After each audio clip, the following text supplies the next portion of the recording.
This program is a presentation of UCTV for educational and non-commercial use only.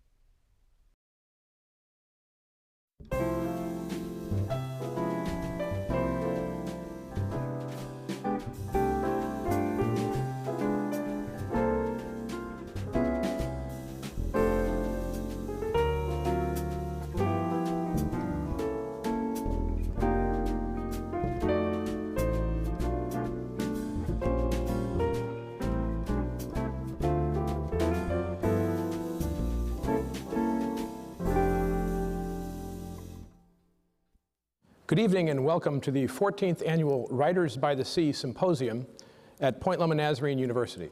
My name is Carl Martin. I teach American Literature for the Department of Literature, Journalism, and Modern Languages, and teach some writing courses as well. Continuing our practice that we began last year, we have invited songwriters to the symposium. This year we are joined by two wonderful songwriters. First, I want to welcome back to campus Vanguard Records and Sony recording artist and Point Loma Nazarene University alumnus, Greg Laswell. Greg has released two full-length albums on Vanguard, Through Toledo in 2006 and Three Flights from Alto Nido in 2008.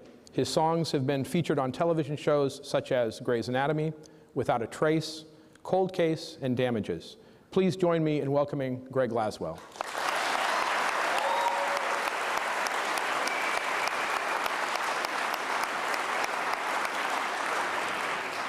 We are also joined by Richie Furay, a founding member along with Dewey Martin, Bruce Palmer, Stephen Stills, and Neil Young of the seminal folk rock band Buffalo Springfield in 1966. Furay also formed Poco with Jim Messina and others a few years later. He has a long and significant recording career. His latest studio album is Heartbeat of Love, and he has also recently released a 2-CD live album, the Richie Furay Band Alive. Richie has long served as the pastor of a Calvary Chapel congregation in Colorado. Along with the other members of Buffalo Springfield, Richie was inducted into the Rock and Roll Hall of Fame in 1997. Please join me in welcoming Richie Furay.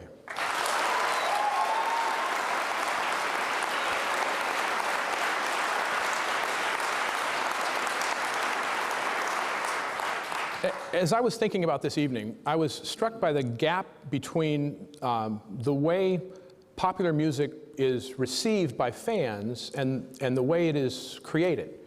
As a fan of the music, I first hear the song usually on a recording, and I hear the lyric and the melody and the vocal harmonies and the accompaniment, the musical accompaniment all together, all as a piece. And yet, I realized that dozens of decisions have gone into how that music sounds before it ever reaches me.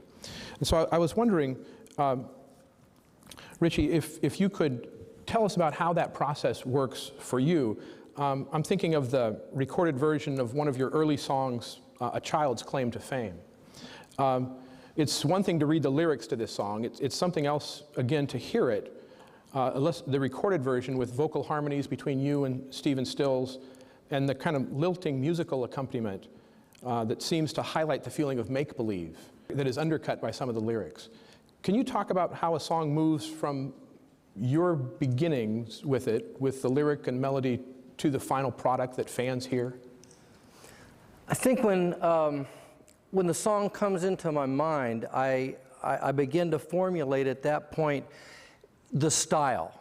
And, you know, I've been kind of like put into a box in many regards. You know, you're a country rock musician, or you're this kind of a, you know, and I don't like to be put into a box. That particular song was a song that I created and I heard in my mind as a bluegrass type song, and so I wanted to adapt a dobro and various instruments to that in the recording. My little phrase, guitar phrase that starts the song off, kind of lent it to that to that style. And so it was you know, back when the Buffalo Springfield was playing, we were experimenting a lot. I mean, we played so many different kinds of music, and that particular song just happened to be one that I formulated in my mind, maybe from my upbringing, you know, in Ohio, as a bluegrass song. And it was something that was unique, I think, to a rock and roll record of 1960, you know, 66. Yeah.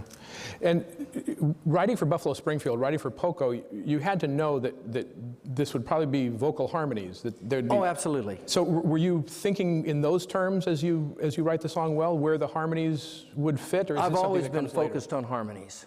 And I think most of my songs, most of my music lends itself to harmonies. Stephen and I worked together really a lot in the very beginning, just vocalizing, phrasing, and we would sing a lot like you and I just sitting right here looking at each other, and we would sit and just play the songs. We'd sing unison, and then one of us would just break off into a harmony, and it was just something that came natural with the music. Not all music is like that, but I think, you know, my music certainly lends itself to harmonies. Greg, how about you? When you write songs, do you have an ear for the kind of the instrumental accompaniment that'll be with it? Is this something that comes later for you? No, I record and write simultaneously, and many times we'll write and record all of the instruments to a song and not have any lyrics to it yet, and then go back and kind of build this you know, layered song that sometimes lives as an instrumental piece for a long, long time before I go back and plug away at the lyrics and the melody. So. That's interesting, because I'm thinking of That It Moves from Three Flights, and there's this richly textured kind of musical context, and you seem to give the listener permission to quote the lyrics, "Forget the words if you must." Right? Can you talk about the relationship between the lyrics and other elements of the song a little bit more? Yeah, that song came from a co-write that I was going to do with someone before we broke up, and then and so I wrote it after that, and it's the very first song that I did for that particular album, Three Flights from El Tenido, and it started off as just me and a guitar, and then when it came time to produce it, the label wanted a bunch of stuff on it, so I went back in the studio and redid it, but. Yeah, it's just about writing a song that you were supposed to write with someone else under different circumstances, and still using it, because I had the song written already, and then finished it, the lyric content, for a different reason. Yeah. I was at a conference one time where a bunch of academics were presenting papers on popular music, and we were almost all focusing on the lyrics, almost exclusively, and a very good music critic got up and told us, you know, a song is not its lyrics. There's something more to it, and you can't kind of abstract the lyrics. And I was thinking of that as I was listening to Days Go On. Because it's one thing to just sit and read the lyrics to that song. Right. Listening to it, I get a whole different feel from all the instrumentation. Is that another one that kind of, the music was there before the lyric, or? Oh, that one, no, that one was, the same way. It was, I built up this song that I really liked the progression to, and then actually, that's not true. I totally lied to everyone here just now. I got the drum beat for that one first, and I liked it. It was a really simple drum beat that I liked, and so I laid that down and then started texturing it, and then, again, came back and wrote the lyrics after the fact. Richie, one of your best-known songs, and one of my favorites, is the beautiful song "Kind Woman." Yeah. This is a very enduring song for you. I have recordings of it with Buffalo Springfield. I have it on a live Poco album. Alive, yeah. And then you recorded it again on Heartbeat of Love. What is it about that song that keeps leading you back to it again and again? Well, for me personally, after many years of it, you know, being already recorded with the Buffalo Springfield and Poco, I always wanted to hear the song in time. And it was out of time in the Buffalo Springfield. It had measures that were not consistent with the overall song. And I just, for some reason or another, I wanted to put the song in time. So I recorded it again on my Heartbeat of Love record. So now I think I have recorded it with every group. I guess SHF didn't record it, but I recorded it with every band. So I keep that's how I keep a song alive. Keep the song you know, alive. I just record it again. Now what do you think? Well, the Heartbeat of Love album seems to be really an album of songs dedicated to enduring love. There seems to be a lot of songs about that. This is not a theme that's common in popular music necessarily. Were you aware that you were writing around a theme when you put those songs together, or did that kind of happen naturally? That's pretty much, you know, what my style of writing is. I mean, I'm passionate in my love for my wife. I'm passionate in my love for my Lord when we write devotional songs, and so consequently, you know, that is usually the theme. I'm not a social commentator. I'm not a political commentator. I wouldn't even pretend to be that. But I do know something about relationship. My wife and I have been married for 42 years, so I do know something about relationship. There's an irony to that statement about not writing political songs, given that you sing the vocal harmonies on "For What It's Worth," and that it's been kind of lifted up. You know, that's a nice little kind of paradox there. Greg, like Richie, you write songs that seem to be deeply personal. Can you talk a bit, especially to the young songwriters who might be here in our audience, about the benefits and drawbacks that you see of writing and singing such personal songs? Yeah, you know, my writing mentor when I was going to college was Dean Nelson, a professor in the creative writing department. I took his class twice, and one of the things I think the most valuable thing that I took away from being able to interact with him while I was trying to learn how to write was if you're not a little bit afraid, at least a little bit afraid of what you write, then you may be lying to your audience. And so if you're not showing them everything, that means you're probably, you know, not, it's a waste of their time, especially within the singer-songwriter genre. Where, you know, I think the most important part of that interaction between the listener and the writer is communication and honesty. So, and I remember calling Dean one day, and because I had written an album, and I woke up and hated everything on it, and I saw way too much of myself in it, and I panicked, and so I called him, and I'm like, you know, are you ever afraid of what you write, or do you ever hate what you write? And he told me, I hate everything that comes out of my mouth. And so it enabled me to, you know, you don't have to be a fan of the way you sound or what you write. Your only job is to communicate honestly. But yeah, I mean, sometimes I feel like I'm writing a letter to someone in class, and then the teacher picks it up and reads it to everyone. And so it's a little embarrassing. Yeah. Well, I'm thinking too that it's one thing to write and record such songs. It's another thing to sing them in concert, night after night. Does singing the songs help you process the experience? Does it take you back to painful days? Does it do both? No, you know, it doesn't. The real sad songs, the more I sing them, become songs about where I was and not where I am. So, and you find a new way to interact with your song when you're doing better, but you still have to sing it. So, so I think about my dog passing away or something like that when I'm on stage. Kind of distance it a little bit from from the actual memory, perhaps. Richie, maybe you can offer some perspective here. You've got personal songs like Kind Woman, like Sad Memory, that you've been singing for a long, long time to audiences. Yeah. Do you make a kind of that emotional connection with them, and has it changed over the years as you've sung those songs? Certainly Kind Woman, as I sing that over and over again, you know, it stays alive because my relationship is alive with my wife. Sad Memory was written about a girlfriend that I had in college, and she put the dump on me.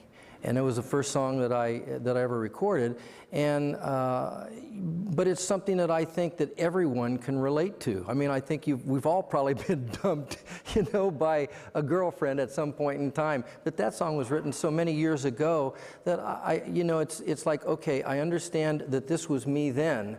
It's not me now, but I know that there's someone probably out in the audience that I'm singing to that can relate to that song, and so I sing it with as much passion as I can when I do sing it. But I don't go back to that experience when I wrote that song and what was happening in my heart and how it was gripping me at that time. Yeah. You represent two different generations, and one of the remarkable changes has been the way that a singer-songwriter makes connections to an audience. Richie, you've talked about in the early days of Buffalo Springfield how you're just listening to AM radio to hear your song, to get a chance to hear your song and feel like if we could just get a hit record, then we'd be on our way. Can you talk about a little bit of how the band tried to make that connection to AM radio? Yeah, that was with Poco, and AM radio was what it was all about in those days. I mean, you had the AM radio, and the people were hearing it in their cars, they were hearing it in their homes, they were hearing it at work, and all of a sudden it was just being drilled into your head. And so that was what really catapulted a group into the other echelon of artists and all. And we needed a hook. We needed a familiar melody that someone could just, hum. And so we began to really think that through. We thought we had it with A Good Feeling to Know. We were, at that point in time, we thought, this is the song that's going to be our launching pad. And, for whatever reason, it just didn't happen. But today, I mean, people come to me all the time, I can't understand. That was the, definitive country rock song, that should have been a hit. Well, coulda, shoulda, woulda, but it wasn't. Yeah. Yeah. And Greg, it seems like good news, bad news. On the one hand, you don't have the power of AM radio that could get your music to millions of people at once. Right. And yet you do have a lot of other strategies. What kind of work do you do to try to make those connections to an audience? I know you've done some things with songs placed on television shows. Yeah. I wish I could take more credit for that stuff. My management and the label, the labels that I'm with, do a lot of work to get that stuff placed. There's been one significant change. TV is becoming the new radio as far as breaking songs, and people go out and buy the soundtrack to Grey's Anatomy because they like the same music that the music supervisor who gets to pick the songs, they have the same, taste. Much like a disc jockey would play a certain type of music. And so yeah, and radio is kind of suffering everywhere you look. It's, LA just had 2 big stations go down within the last couple months. And so there is a bit of a shift on how people are finding their music these days. And so when you play live shows, and do fans kind of tell you where they first heard you? And is it often one of the television shows? Yeah, it's usually from, the biggest one I get is from television shows or from a friend who, gave them my record. One girl, I'll never forget this. Actually, it was just on the last tour. This girl comes up to me after the show and she's like, "Hey, I just wanted to say I was going through a really hard time and your music got me through a lot, and I was given your CD by a friend. I'm wondering if you could sign it." I'm like, "Yeah, of course," So she reaches in her purse and takes out a CDR of this.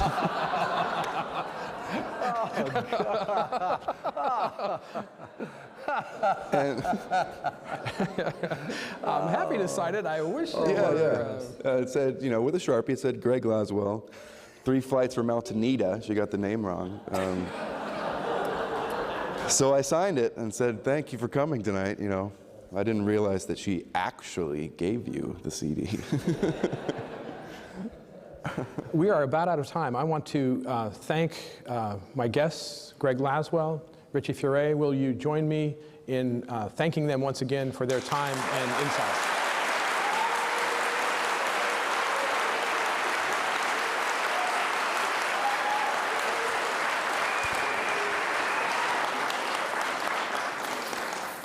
We're going to take just a couple minutes here to let Greg get unmiked here, and to welcome Brandon Walters to the stage. They're going to play a couple of songs, and then Richie and his band will take it from there. Thank you again for your attendance and your attention, and hope you enjoy the music.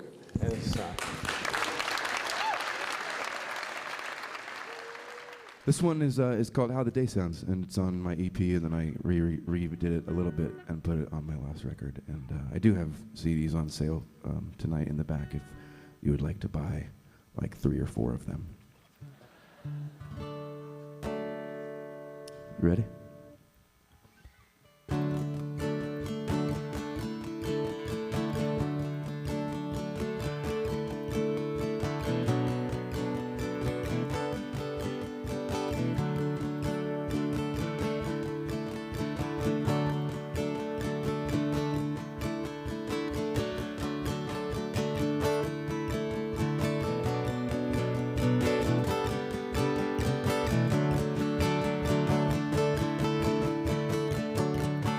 Who would have ever known this could be this easy?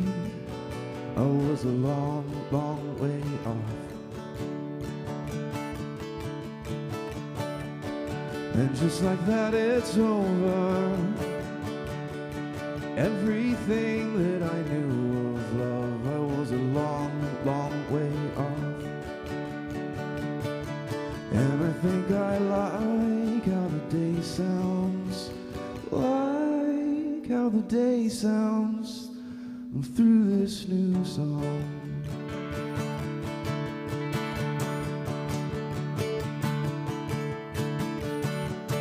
Thank you for opening the window.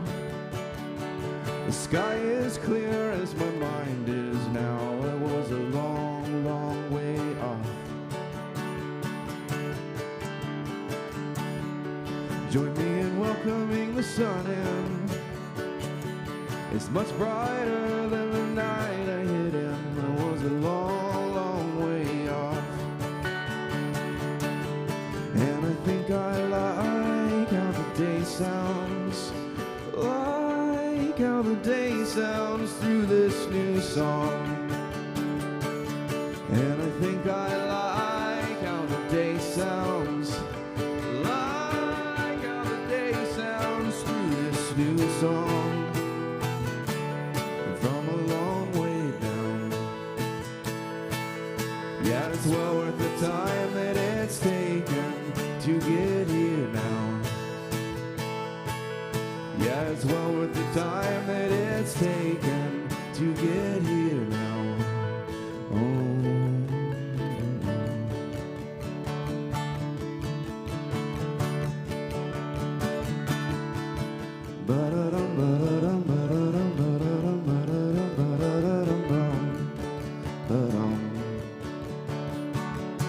So go ahead and bang a gong. Nothing can drown out the sound of the whisper of my new love. And I think I like how the day sounds through this new song. And I think I like how the day sounds through this new song. Through this new song. And the lines have all been drawn. I know where I belong, where I belong, where I belong. And the lines have all been drawn. I know where I belong, where I belong. And I think I like how the day sounds, like how the day sounds through this new song. And I think I like how the day sounds, like how the day sounds through this new song. Oh, won't you sing along? Oh, my love, won't you sing along? Oh, won't you sing along? Oh, my love, won't you sing along?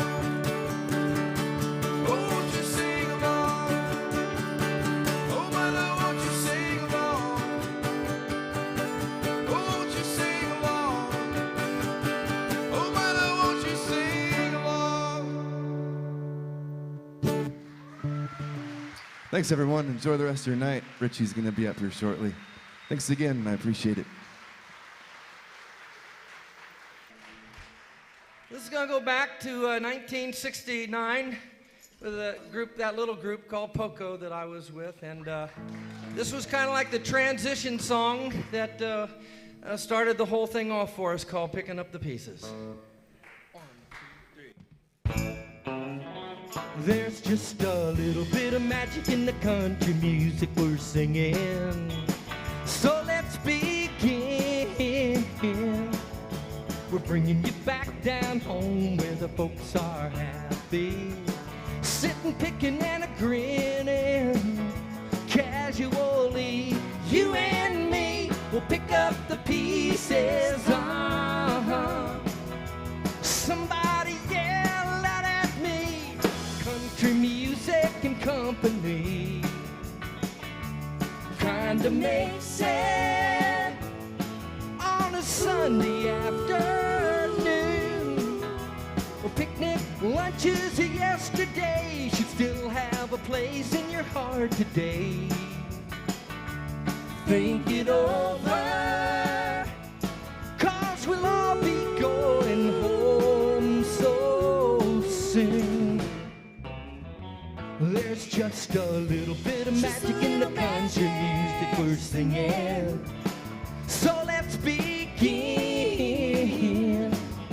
We're bringing you back down home where the folks are happy, sitting, picking, and a grinning. Casually, you and me will pick up the pieces.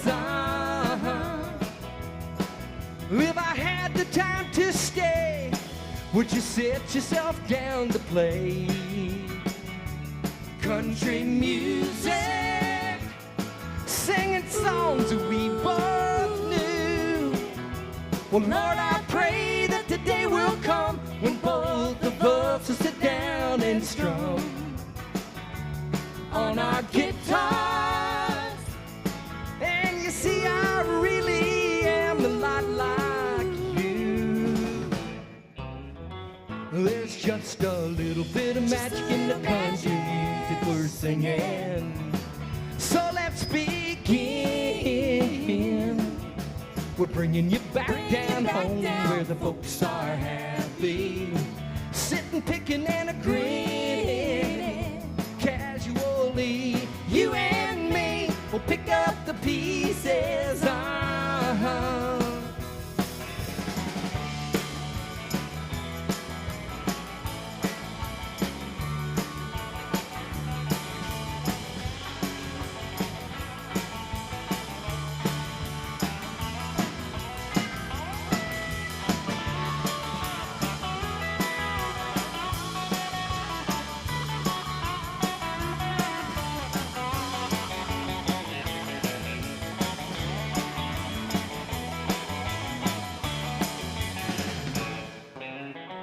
There's just a little bit of magic in the country music we're singing. So let's begin. We're bringing you back down home where the folks are happy,